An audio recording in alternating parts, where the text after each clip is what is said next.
So here I am on Desmos, and that's a spoiler for later. I want to start with a simple linear function. Linear functions are very nice to work with. They have a very nice formula.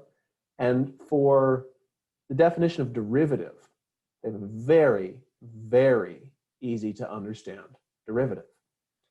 So here I've graphed f of x equals mx plus b. And I've even put in some sliders here so I can change the slope. I can change the y-intercept. Let me get that a little bit better into view. So this is the graph of 0.8x minus a half.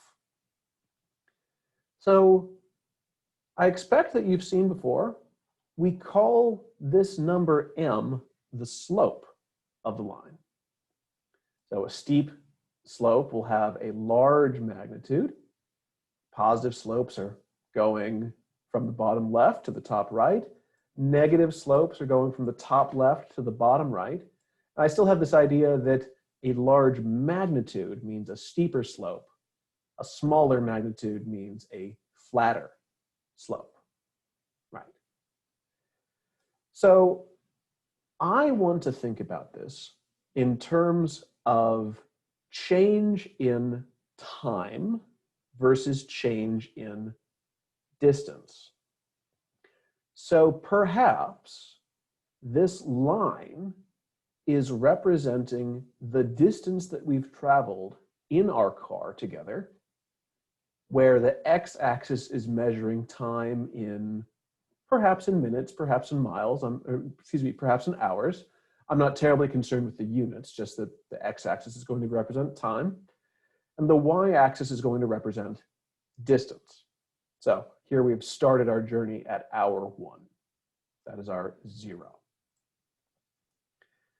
Now, this idea that I had before, measuring the speed based on change in time, I have those 2 different places where I've measured the time, and 2 different places where I've measured our current distance traveled. I can put this on the graph, and it sounds like a whole lot. Where is my last little thing here? This, and this. It sounds like a whole lot, except that all I'm really doing is calculating rise over run. So this should be a familiar thing. If I want to calculate the slope of a line, I'm going to pick 2 different points on that line. I'm going to measure the difference in the y coordinates, which I have here indicated in blue. I'm going to measure the difference in the x coordinates, which I have here in red. And now that we're doing calculus, we're going to give these some more fancy calculus names. So I'm going to call these delta x. That's the Greek letter delta. That triangle there is the capital delta. And this is delta y.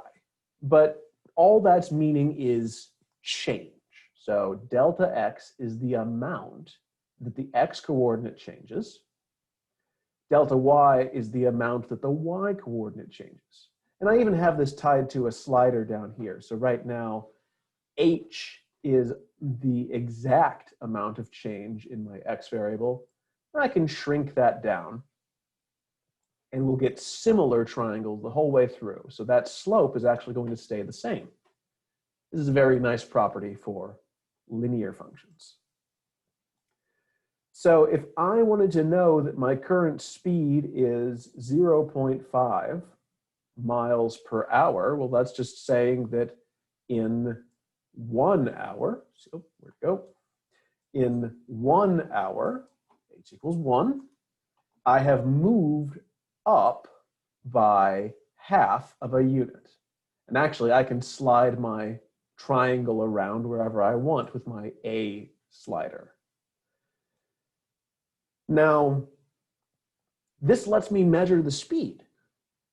And it's a special thing about linear functions like this that I can do this and it does not change the value of the slope. It doesn't matter how big or small my triangle is. I'm going to have the same slope either way.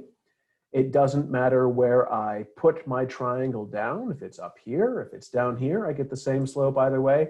And I can move that slope, and you see that the triangle changes its shape a little bit. But all of these are linear functions, and all of them have slopes I can measure in this way. Now, I want to take this idea, measuring speed by comparing my delta y to my delta x, and I want to bring this idea to other functions which are not lines.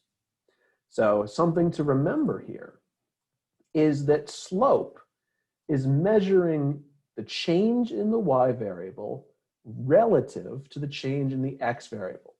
So slope is saying if my x variable changes by 1, my y variable changes by, well, 1.6 in this example. I can change my slope to a slope of 2. So on this line, if x changes by 1, there's x, oh, I need to zoom out a bit. If x changes by 1, then I can see in blue that my y has changed by 2.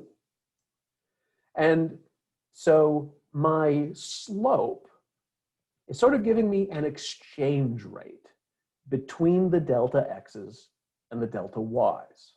So the slope is telling me how much delta y is equal to a single delta x.